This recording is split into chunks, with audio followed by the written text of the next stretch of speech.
Hello guys and welcome back to GoStack. Today we will learn how to copy and paste an effect from a video to other on Filmora.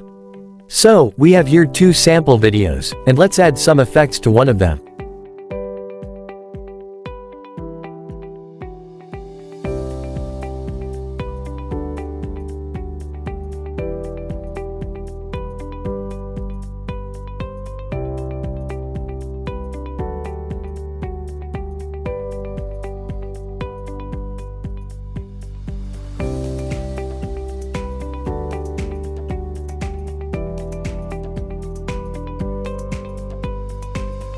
If we want to add the same effects to the other video, you can just right-click on the video and go to Effect and Filter, and click Copy.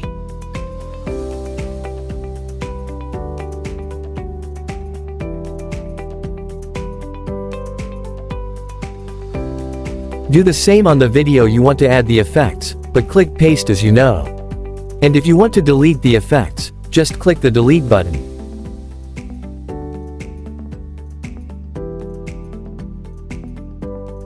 That's it. Thank you for watching, and don't forget to like, comment and subscribe for more.